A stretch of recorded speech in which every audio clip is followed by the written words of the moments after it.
নমস্কার। এখন আপনারা দেখছেন জ্যোতির রান্নাঘর। দেখুন একেবারে রেডি করে নিয়ে চলে এসেছি। এখানে একটা গামলা বড় সাইজের নিয়েছি।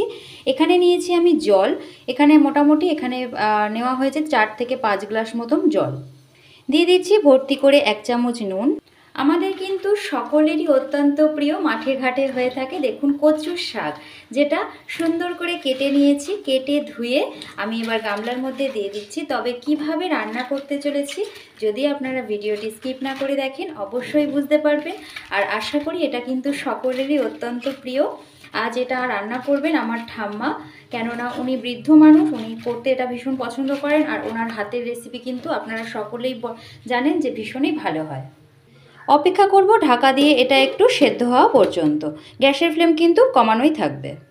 গ্যাসে কড়াই বসিয়ে দিয়েছি, দিয়ে দিয়েছি এখানে সর্ষের তেল। আমি মোটামুটি এখানে দিয়েছি 6 থেকে 7 চামচ মতন সর্ষের তেল। দিয়ে দেব এখানে বাকি উপকরণ। দিয়ে দিচ্ছি একটা শুকনো লঙ্কা ফোড়নে, দিয়ে দেব একটা গোটা তেজপাতা ছিঁড়ে নিয়ে ফোড়নে, ভর্তি করে 1 চামচ 5 ফোড়ন দিয়ে দিলাম ফোড়ন। ফোড়নটা 3 সেকেন্ড মতন একটু নেড়ে চেড়ে নেব।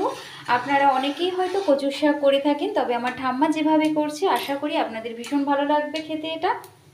দিয়ে দেবো এখানে 9 থেকে 10 কোয়া মতন রসুন ফোড়নে, একটু থেতো করে নিয়েছি। আপনারা হয়তো অনেক কিছু দিয়ে করেন, তবে আমরা একদম সাদা সিম্পলভাবে করি, তবে খেতে কিন্তু এটা অসাধারণ স্বাদের হয়।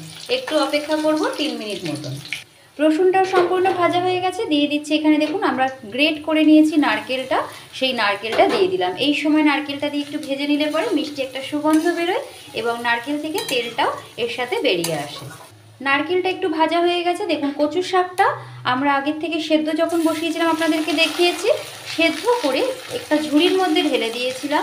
চিপে চিপে ভালো করে জলটা ঝরিয়ে নিয়েছি, এবার এটা দিয়ে দিচ্ছি। দেখুন কতগুলো কচুর শাক দেখতে লাগছিল। এখন দেখুন জল ঝরানোর পর এটা তো জলো জিনিস একদমই কমে একদম অল্প হয়ে গেছে।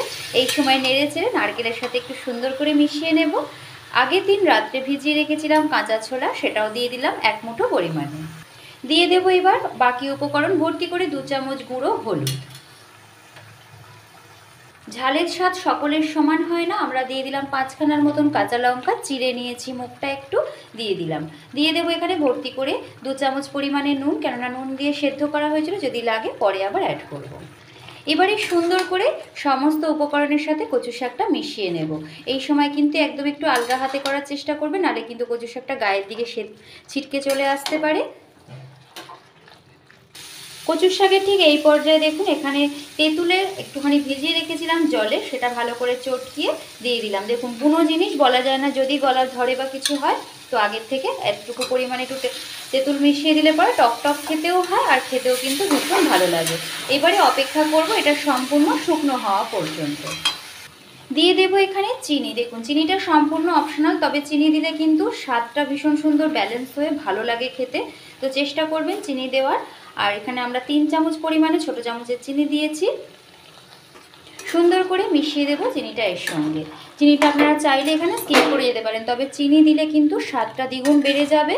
আর কচুর শাক কিন্তু শুকনো হতে অনেকটাই সময় লাগে, তো একটু ধৈর্য ধরে রান্না করবেন। দেখুন কত সুন্দর, একদম কম মশলায় ঘরোয়া উপকরণে এত সুন্দর টেস্টি একটা রেসিপি তার কাছ থেকে আমরা শিখে নিচ্ছি।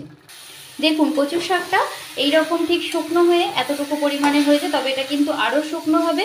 এই সময় কিন্তু আপনারা নুনটা আর মিষ্টিটা একটু দেখে নেবেন, যদি মনে করেন ঝাল আর একটু খাবেন তো ঝালটাও আর একটু অ্যাড করতে পারেন, আর টক টক ভাব রাখলে আরও একটু তেঁতুল অ্যাড করে দিতে পারেন।